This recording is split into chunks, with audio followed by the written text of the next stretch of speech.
Just a simple internet search on H1N1 flu will turn up pages and pages of claims that the recent outbreak is a conspiracy. Just check out YouTube, and you'll find that these theories have been viewed thousands of times. Now, the portion that DOT closed was between Gray Street and Green Street. It's just a short portion. They said the water is just too high in this area. Now, they do have a detour set up so you can get around the city streets to get to where you need to go. The search continues this evening for a suspect of a homicide. This is what investigators seized: about 11 pounds of marijuana worth more than $10,000. Detectives say one of these buds can go for 50 to 100 bucks. Actually walking through what firefighters call containment lines, which means they plow the ground to make sure the flames don't spread. Things have settled down quite a bit this morning. When we actually arrived on scene a little after 4, all you could see was orange flame. To think that he was doing his job, I'm not sure what the situation was, but whoever it was didn't have a right to shoot him. Angry words from a man who may not have known Charlie Brown, but heard about his reputation of helping the community from others.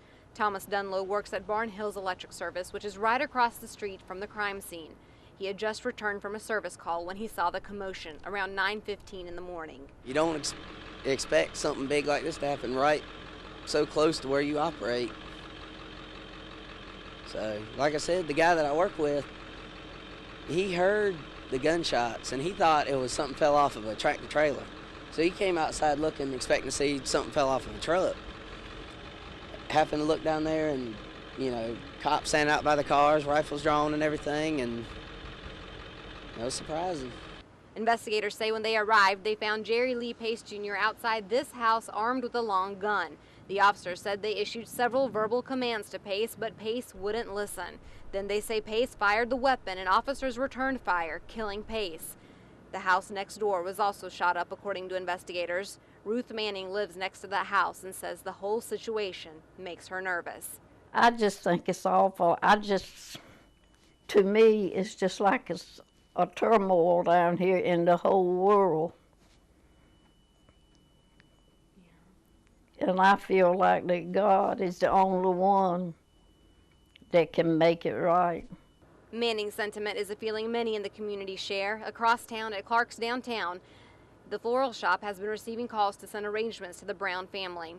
Calls Donna Shaw says she wishes she didn't have to take. Well, he's just always happy at and just joking and, you know, laughing, just a good person. Meanwhile, the flag outside of the Martin County Government Complex is at half staff. A memorial has been set up outside Deputy Brown's office, proof that Brown will never be forgotten and always missed. This is crap. This is creating hate, hate, hate. Bill Harper isn't known to hold back his opinion, especially with this year's presidential election. Harper says he wanted people to vote Republican and thought the coffin would get that message across. On that same coffin, there was 3 posters of poor Joe the plumber taxed to death. The coffin was about taxes. But the taxes didn't get the attention the Barack Obama stickers on the casket did. The North Carolina NAACP says it's voter intimidation. Do you think it is voter intimidation?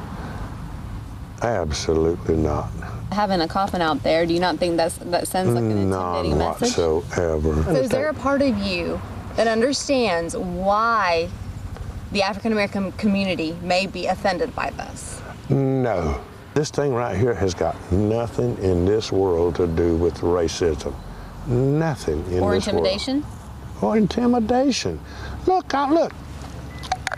I'm 70 damn years old. I got no hearing. I'm bald-headed, and I'm supposed to intimidate somebody? Harper says he's used the coffin before in races where there were white candidates. But the NAACP says it's unacceptable. You look for something like that 40, 50 years ago.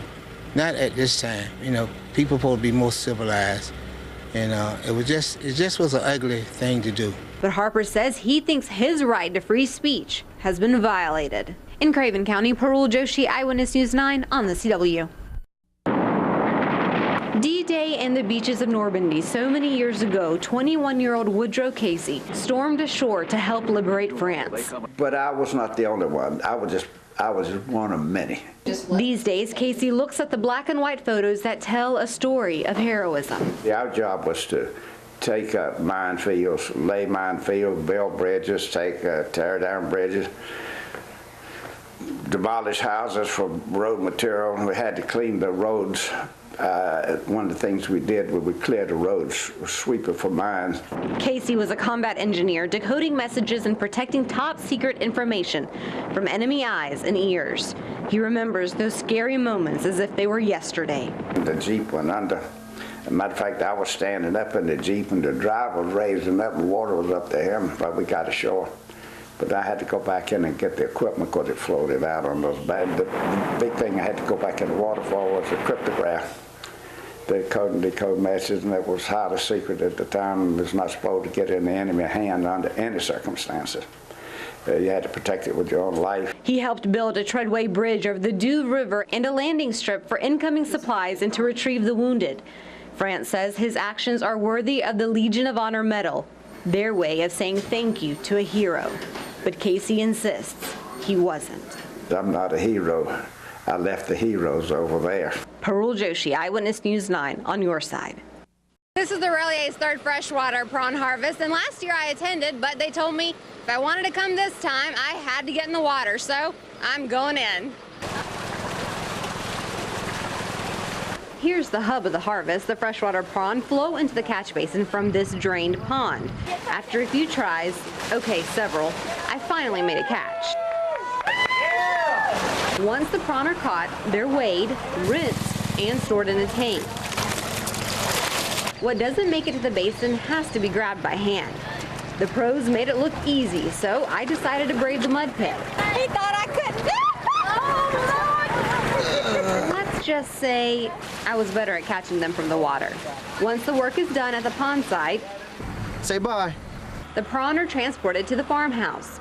The prawn are frozen and prepared for shipping. These prawn have been growing since May. They started as small as mosquitoes. Producer Chad Jacobs says Eastern North Carolina is prime prawn country. It's mostly the soil content. As long as you got good, it's all right.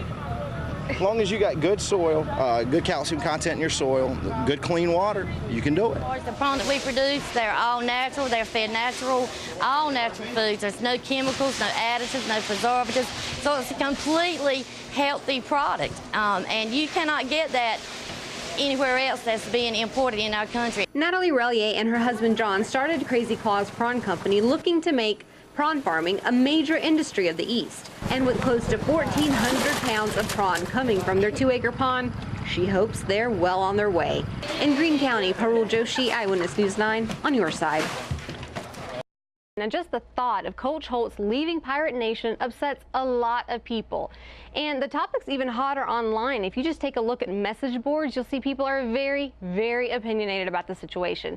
In fact, I want to show you. I logged on to boneyardbanter.com earlier today, and I found that fans are posting hundreds and hundreds of messages about the situation.